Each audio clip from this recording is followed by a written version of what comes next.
Student हमें ये derivation दोबारा रिकॉर्ड करना पड़ रहा है due to some technical issue. जो वॉइस है हमारी वो रिकॉर्ड नहीं हो पाई, तो ठीक है भाई दोबारा करते हैं आपको समझाने के लिए। ये भाई मैग्नेटिक इफेक्ट ऑफ करंट का आपका थर्ड वीडियो है और ये लास्ट वीडियो भी होगा, इसमें आप टोटल थियरी जो है कवर कर लेंगे। तो स्टूडेंट यहाँ पर हम लोग बात कर रहे हैं एम्पियर सर्कुलर लॉ में magnetic field of a toroidal. Toroidal it means endless solenoid. तो स्टूडेंट इंडलेस सोलेनॉइड क्या होती है? सोलेनॉइड में आपने देखा कि कल आपके पास जो है एक होता था, एक ट्यूब होती थी आपके पास, सिलेंड्रिकल ट्यूब, और उस ट्यूब में आप वायर को कुछ इस तरीके से बाउंड कर देते तो बन जाती थी आपकी सोलेनॉइड। बट यहाँ स्टूडेंट क्या होगा, इस सोलेनॉइड में इंड नहीं होंगे। क्लियर? सोलेनॉइड आप कुछ इस तरीके से बनाते थे बट इस सोलेनॉइड में इंड नहीं होंगे। इट मींस आप इसको कुछ इस तरीके से इसके जो भी एंड्स हैं उनको ऐसे करके ज्वाइन कर देंगे, देन ये जो इस तरीके से है आपका इंडलेस सोलेनॉइड बन जाएगा। इट मींस अपने पास अब की बार जो है होगा कुछ इस तरीके के शेप का मटेरियल और उसमें आपको जो है वायर को इस तरीके से बाउंड कर देना है तो आपका इंडलेस सोलेनॉइड बनकर तैयार हो जाएगा। अब इसमें जब आप इलेक्ट्रिक करंट फ्लो कराएंगे तो इसके सराउंडिंग एक मैग्नेटिक फील्ड जो है जनरेट होगी। तो वायर कैसे आपको इसमें बाउंड करना है ये आपने देख लिया।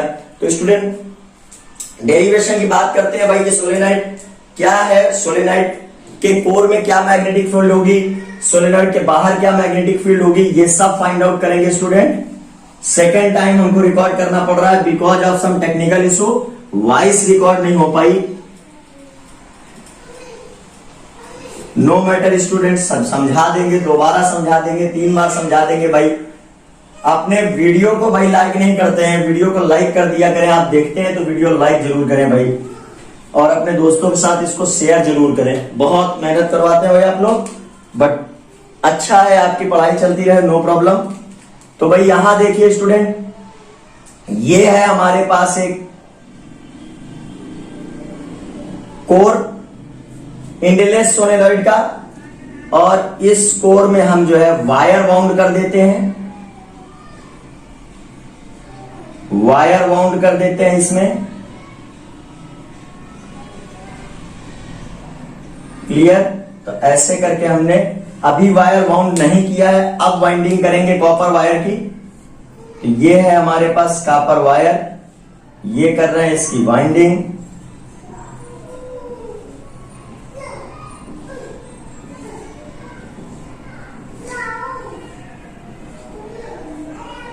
क्लियर? अब फ्लो करा देते हैं इसमें इलेक्ट्रिक करंट स्टूडेंट।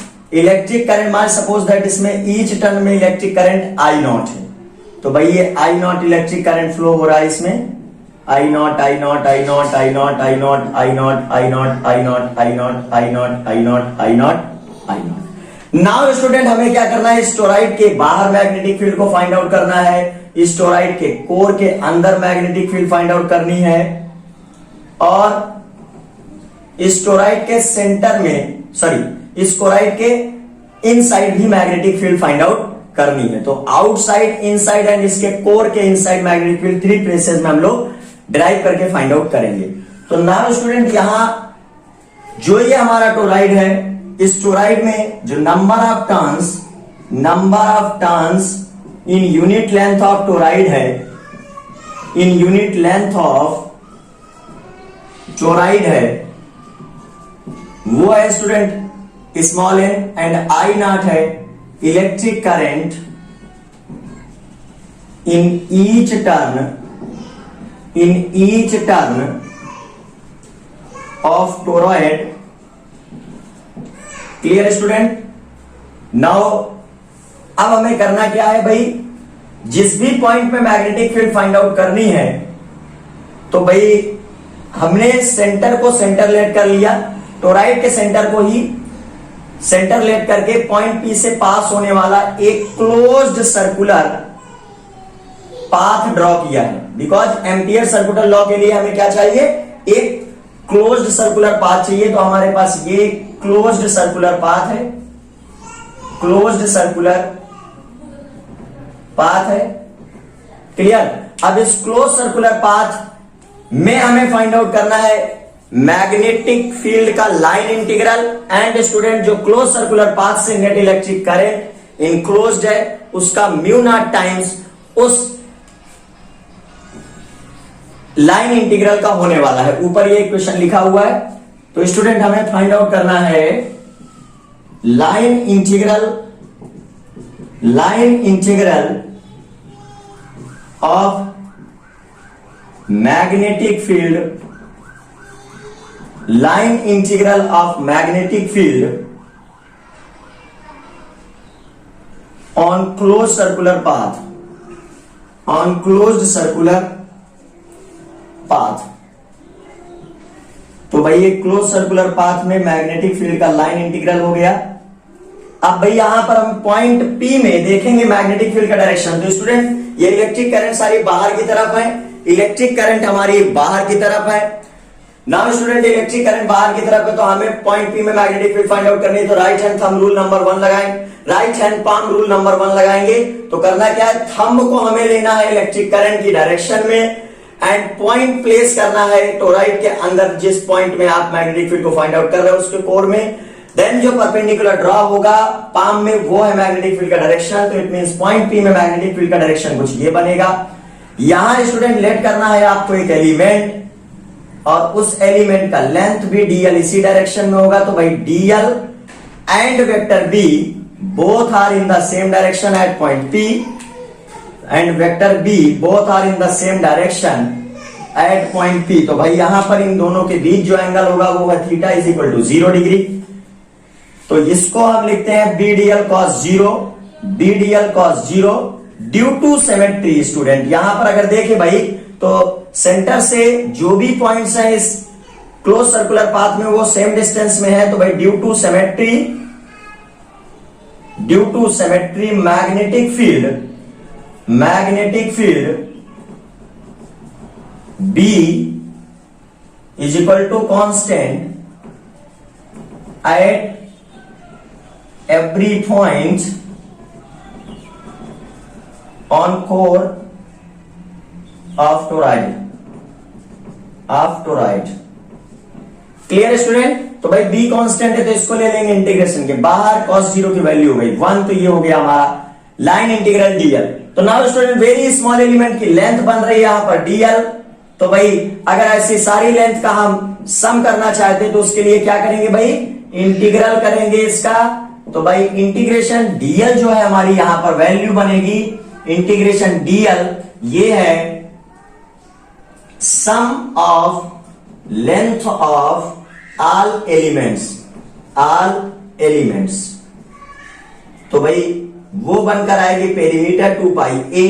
तो यहां पर हम इसके प्लेस में लिख देंगे b into 2 pi a closed integral vector b dot vector dl। ये बनेगा equation number first.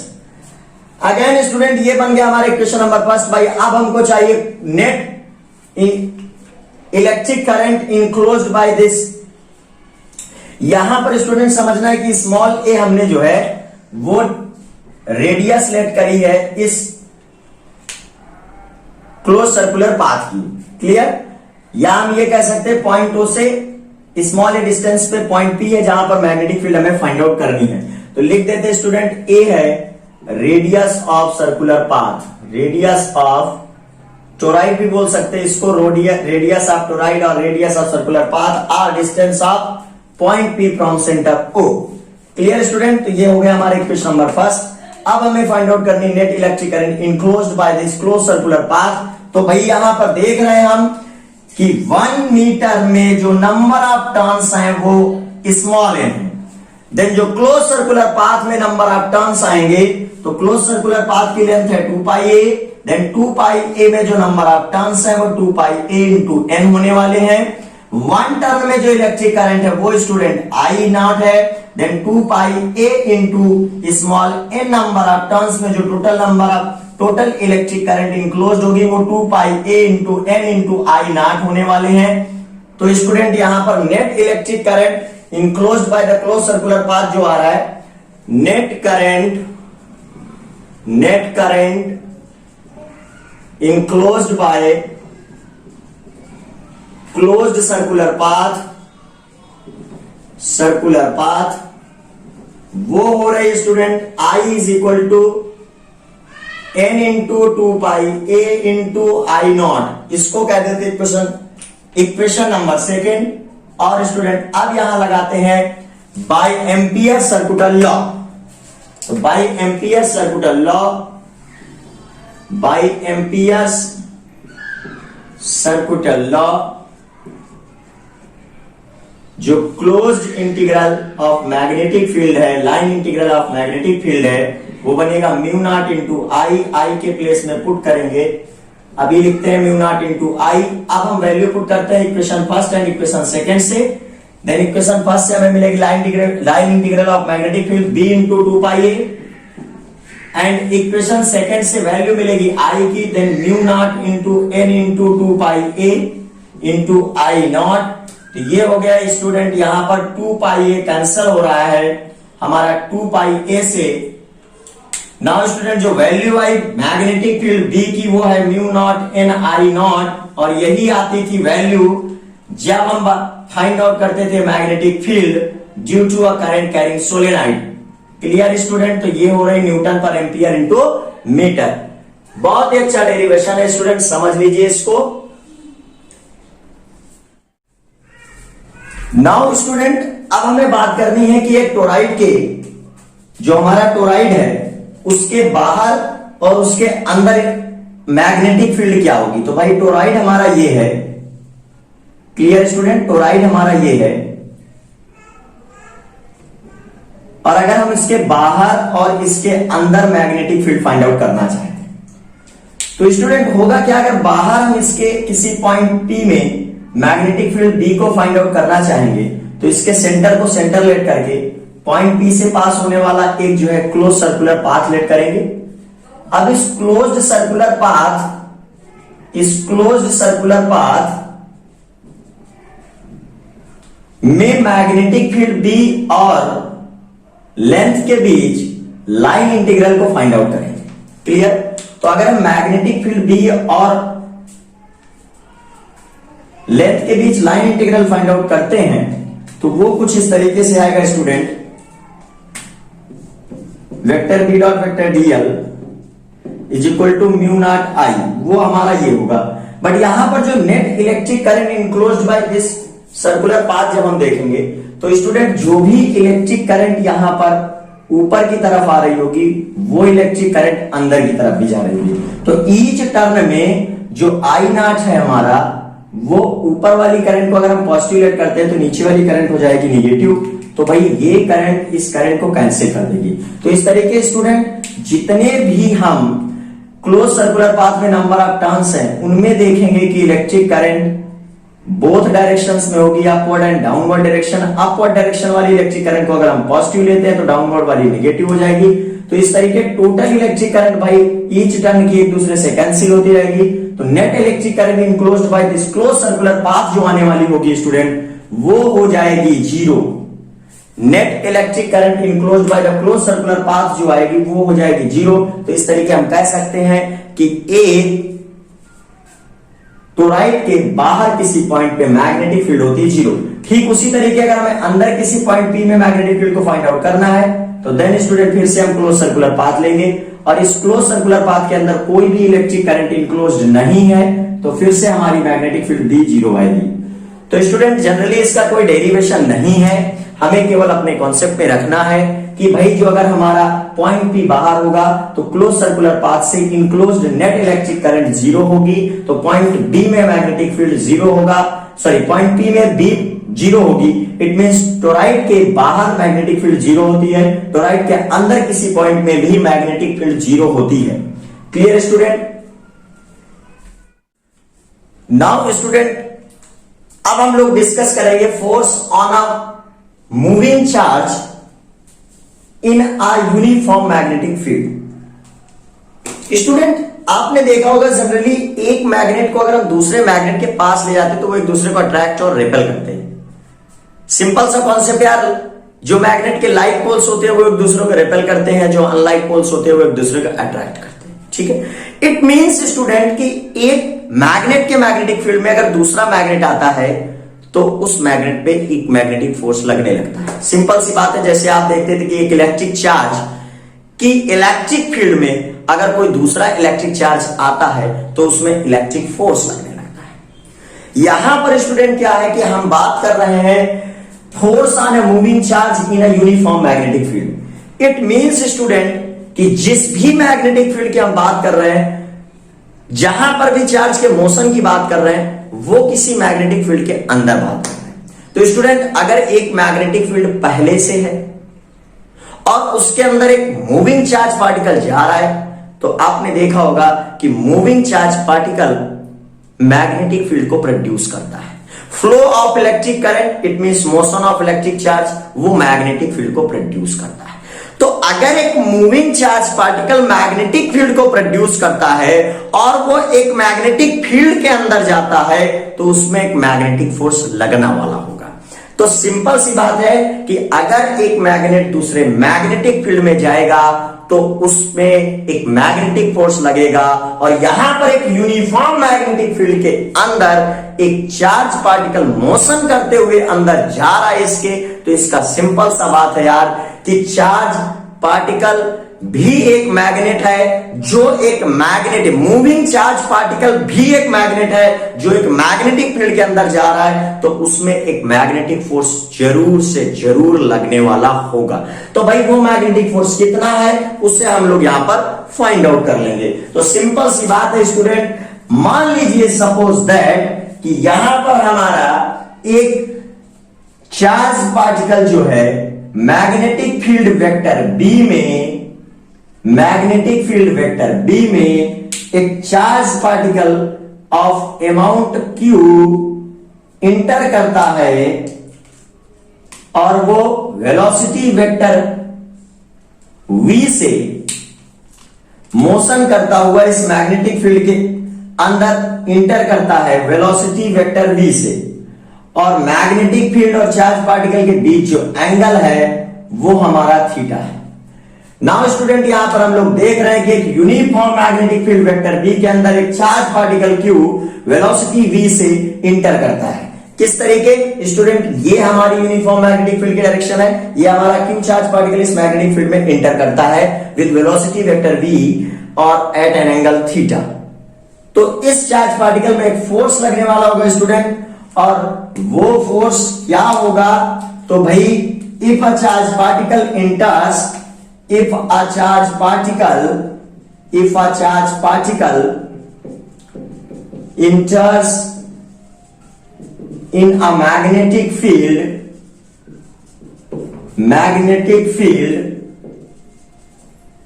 vector B with velocity vector V at an angle theta from magnetic field,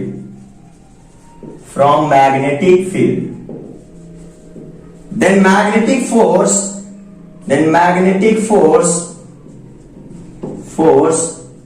acting on it is given below।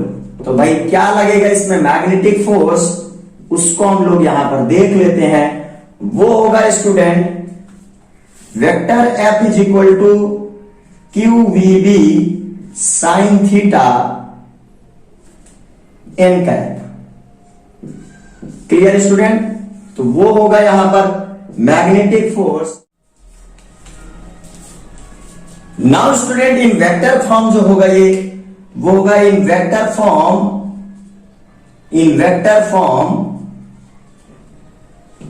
भाई vector F is equal to हो जाएगा Q into vector V cross vector B.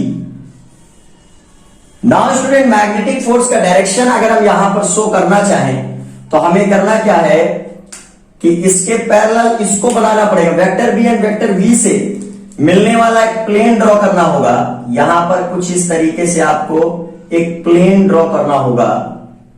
Now student इस plane के जो है normal direction में magnetic force का direction होगा, वेक्टर एफ का डायरेक्शन होगा, ये जो यूनिट वेक्टर है एन कैप, इसकी डायरेक्शन हम लोग यहां पर शो कर सकते हैं। एन कैप है unit vector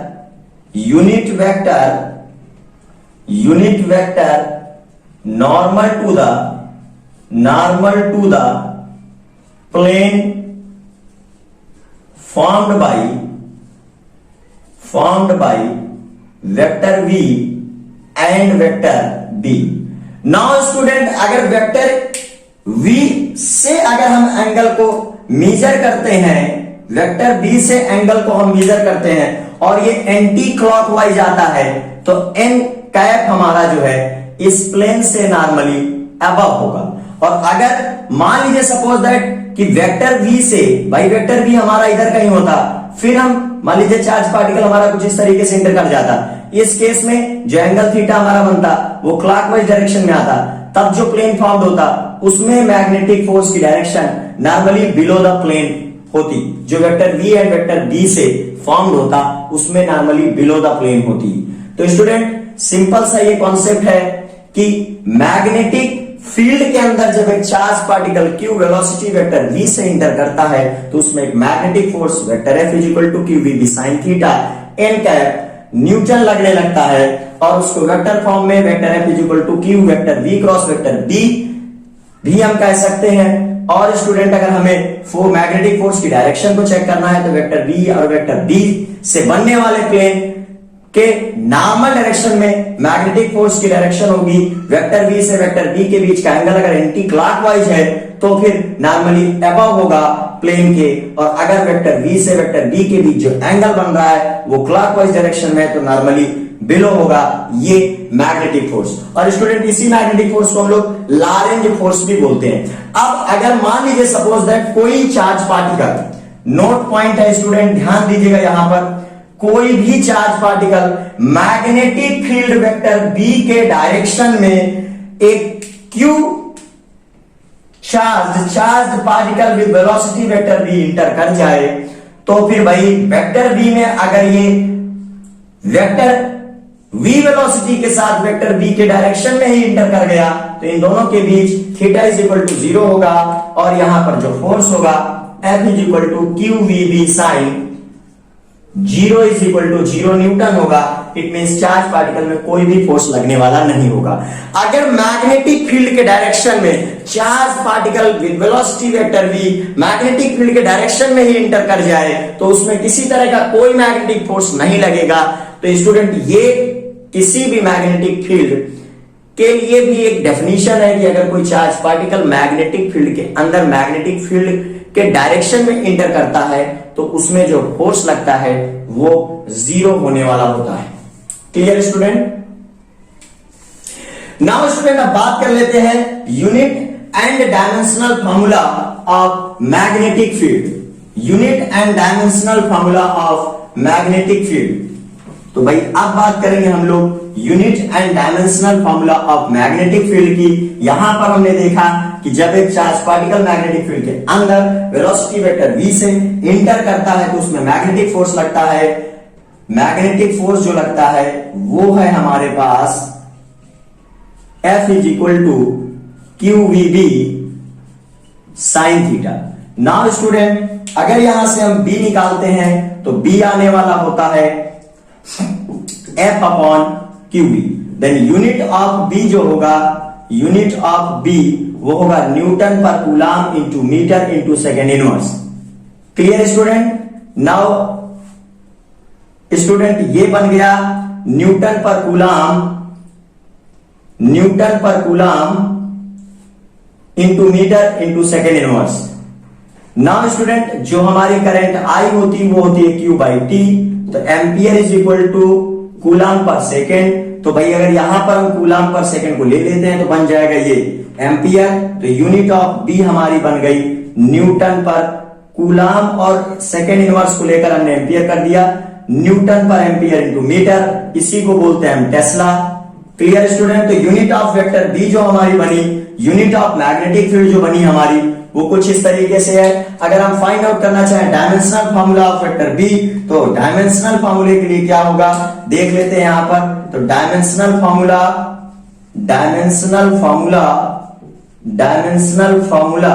of magnetic field, तो भाई फोर्स का होगा ml t power -2 and current का होगा कैपिटल A। डायमेंशनल फार्मूला और लेंथ का है कैपिटल L, तो L से L कैंसिल हो जाएगा। तो भाई मैग्नेटिक फील्ड का डायमेंशनल फार्मूला यहां पर आ रहा है m t power -2 a inverse. Clear student? Note कर लीजिए mt, यहां पर dimensional formula mt power -2 a inverse. Okay student, तो अब हम लोग बात करेंगे नेक्स्ट कॉन्सेप्ट की, जो कि है motion of a charged particle inside uniform magnetic field. भाई uniform magnetic field, first of all हमें यह सीखना चाहिए student, normally below the plane of paper in case of circle cross होगा below the plane of paper. तो भाई अगर मान लीजिए सपोज दैट मैग्नेटिक फील्ड का direction normally below the plane of paper है, इसको हम पेपर लेट कर लेते हैं, और normally below the plane of paper होगा तो इसको सर्किल क्रॉस से डिनोट करेंगे, और सर्किल डॉट का मतलब है magnetic field. Magnetic field normally above the plane of paper, above the plane of paper। तो अगर मैग्नेटिक फील्ड हमारी इस प्लेन ऑफ पेपर के नॉर्मली above है, तो फिर स्टूडेंट इस केस में हम उसको सर्किल डॉट से डिनोट करेंगे। तो सर्किल क्रॉस का मतलब है मैग्नेटिक फील्ड का डायरेक्शन प्लेन ऑफ पेपर के बिलो, सर्किल डॉट का मतलब है कि नॉर्मली मैग्नेटिक फील्ड का direction normally above the plane of paper. तो अब बात करते हैं motion of a charge particle. Motion of a charge particle, motion of a charge particle inside uniform magnetic field. तो यहां स्टूडेंट हम लेते हैं एक यूनिफॉर्म मैग्नेटिक फील्ड, बनाते हैं यहां पर एक uniform magnetic field. Uniform magnetic field की magnetic field lines parallel and equidistant to each other होंगी। तो यहां पर हमने लेट किया एक यूनिफॉर्म मैग्नेटिक फील्ड, और इसमें charge particle Q magnetic field के डायरेक्शन में इंटर कर रहा है। तो भाई जिधर डायरेक्शन है वेक्टर b का, उधरी डायरेक्शन है चार्ज पार्टिकल की वेलोसिटी वेक्टर v का, then theta is equal to हो रहा है 0 डिग्री। ये हमारा स्टूडेंट फर्स्ट केस है कि व्हेन चार्ज पार्टिकल इंटर्स, तो फर्स्ट केस है व्हेन चार्ज पार्टिकल इंटर्स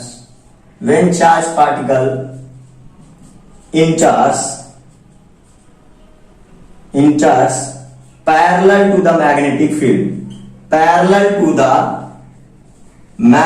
फील्ड। तो भाई चार्ज पार्टिकल का मोशन कैसा होने वाला है?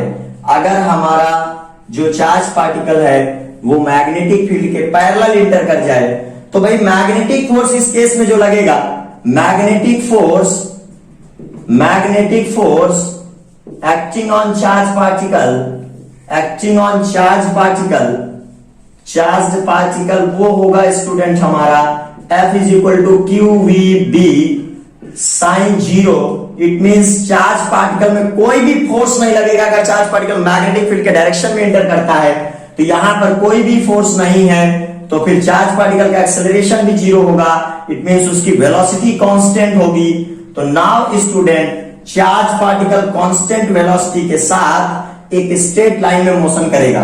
तो भाई चार्ज पार्टिकल जब मैग्नेटिक फील्ड के अंदर मैग्नेटिक फील्ड के डायरेक्शन में एंटर करेगा तो ये मोशन करेगा, motion in a straight line, uniform motion because इसकी वेलोसिटी भी कांस्टेंट रहने वाली है। तो uniform motion in a straight line. Clear student? अब हम सेकेंड केस लेते हैं कि अगर चार्ज पार्टिकल हमारा मैग्नेटिक फील्ड में परपेंडिकुलरली इंटर करता है।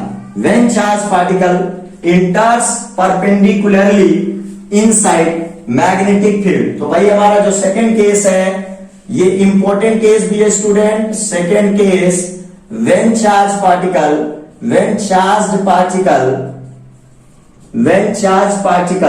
इंटर्स परपेंडिकुलरली इनसाइड मैग्नेटिक फील्ड। तो अगर चार्ज पार्टिकल मैग्नेटिक फील्ड के परपेंडिकुलर इंटर करता है तो फिर क्या होने वाला होगा? तो स्टूडेंट समझिए, यहां पर जो मैग्नेटिक फील्ड हम लोग लेट कर रहे हैं वो ये वाली लेट कर रहे हैं। इट मींस सर्किल क्रॉस का मीनिंग ये हुआ कि मैग्नेटिक फील्ड का डायरेक्शन जो है वो normally below the plane of paper है। मैग्नेटिक फील्ड का जो डायरेक्शन है वो normally below the plane of paper है। मैग्नेटिक फील्ड का डायरेक्शन जो है वो normally below the plane of paper है। Normally below the plane of paper है। Clear student? Clear student? Clear. जो मैग्नेटिक फील्ड का डायरेक्शन है वो normally below the plane of paper है। तो ये यूनिफॉर्म मैग्नेटिक फील्ड है वेक्टर बी। अब भाई मैग्नेटिक फील्ड का डायरेक्शन ये है और चार्ज पार्टिकल इंटर करता है कुछ इस तरीके से। तो जब क्यू चार्ज पार्टिकल इसके अंदर इंटर करेगा विद वेलोसिटी वेक्टर v, तो नाउ स्टूडेंट देखिए आप यहां पर मैग्नेटिक फील्ड का डायरेक्शन ये है, वेलोसिटी का डायरेक्शन ये है, और अगर हम एंगल को मेजर करते हैं तो एंगल हमारा आएगा एंटी क्लॉकवाइज। तो एंटी क्लॉकवाइज में normally above the plane of paper magnetic force लगेगा। तो भाई चार्ज पार्टिकल में जो मैग्नेटिक फोर्स लगने वाला होगा वो कुछ होगा इस तरीके से, magnetic force vector F। Now student अब जो चार्ज पार्टिकल में मैग्नेटिक फोर्स लगने वाला होगा उसका डायरेक्शन कुछ ये होगा। क्लियर? इट मींस स्टूडेंट एक चार्ज पार्टिकल मैग्नेटिक फील्ड में परपेंडिकुलरली इंटर कर रहा है और उस पे मैग्नेटिक फोर्स ऊपर की तरफ लगा, तो चार्ज पार्टिकल अपनी मोशन को ऐसे चेंज करता रहेगा कंटिन्यूअसली। अगर फोर्स चेंज होगा तो चार्ज पार्टिकल उस मैग्नेटिक फील्ड के अंदर सर्कुलर मोशन को परफॉर्म करने लगेगा। समझते हैं फिर से भाई, आपके बगल से आपका कोई दोस्त बहुत तेजी के साथ निकल जाए, आप उसका हाथ पकड़ के अपनी तरफ खींच लीजिए तो वो दोस्त आपके चारों तरफ जो है सर्कुलर मोशन परफॉर्म कर देगा। तो उसी तरीके भाई ये चार्ज पार्टिकल गया, इस पे फोर्स ऊपर की तरफ लगा, आगे जा रहा है, फोर्स ऊपर की तरफ लगा तो कुछ इस तरीके, फिर फोर्स इधर लगा, फिर फोर्स इधर लगा, तो भाई चार्ज पार्टिकल कुछ इस तरीके से सर्कुलर मोशन इसके अंदर परफॉर्म करेगा।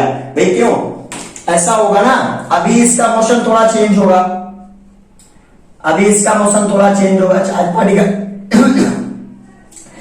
पार्टिकल यहां आएगा, फोर्स लगेगा इधर, चार्ज पार्टिकल यहां आएगा, फोर्स लगेगा इधर, चार्ज पार्टिकल यहां आएगा, फोर्स लगेगा इधर, चार्ज पार्टिकल यहां आएगा, फोर्स लगेगा इधर, चार्ज पार्टिकल यहां आएगा, फोर्स लगेगा। तो हर बार चार्ज पार्टिकल में जो फोर्स लगने वाला होगा कुछ इस तरीके से होगा। तो चार्ज पार्टिकल मैग्नेटिक फील्ड के अंदर जो है एक सर्कुलर मोशन को परफॉर्म करने वाला है जब ये इंटर करता है मैग्नेटिक फील्ड के अंदर परपेंडिकुलरली। Clear student? तो भाई चार्ज पार्टिकल अगर मैग्नेटिक फील्ड के परपेंडिकुलरली इंटर करेगा तो फोर्स इसको जो है रिक्वायर्ड सेंट्रीपिटल फोर्स देगा, ड्यू टू विच ये एक सर्कुलर मोशन को परफॉर्म करेगा। तो magnetic force acting on charge particle, acting on charge particle. तो भाई मैग्नेटिक फोर्स क्या होगा यहां पर, F is equal to QVB sine 90 degree, because यहां पर magnetic field and velocity vector के बीच जो एंगल है वो theta is equal to 90 degree. तो भाई F is equal to QVB newton force लगने वाला है चार्ज पार्टिकल में। अब चार्ज पार्टिकल हमारा सर्कुलर मोशन परफॉर्म करना है और लेट कर लेते हैं कि सर्कुलर पाथ की रेडियस है स्मॉल r, तो भाई और चार्ज पार्टिकल का मास है स्मॉल m, वेलोसिटी भी है, रेडियस स्मॉल r है। तो भाई यहां पर देखेंगे for circular motion of charge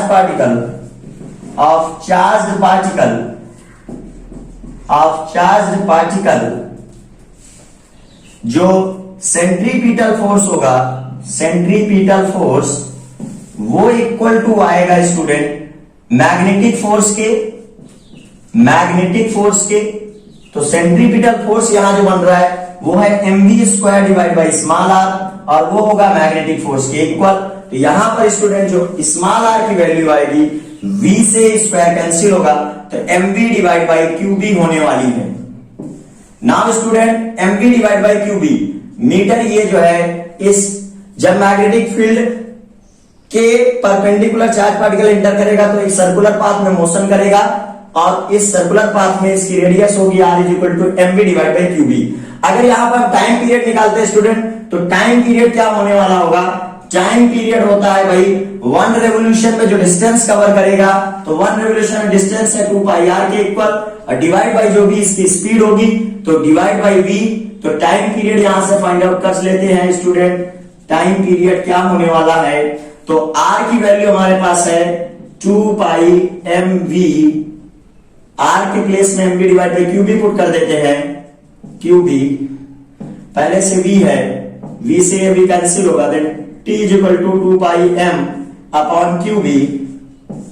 simple सी बात है स्टूडेंट, तो t is equal to 2 pi m upon Q B.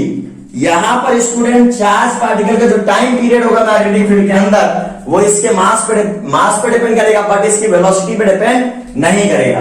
तो भाई चार्ज पार्टिकल का जो टाइम पीरियड है 1 कंप्लीट रेवोल्यूशन के लिए वो उसके वेलोसिटी पे डिपेंड नहीं करता है। अगर बात करते हैं स्टूडेंट फ्रीक्वेंसी की, तो फ्रीक्वेंसी होती है यहां पर हमारी रेसिप्रोकल ऑफ टाइम पीरियड, तो भाई वो बनेगी QB बाई 2 पाई m। तो सिंपल सी बात है स्टूडेंट, एक चार्ज पार्टिकल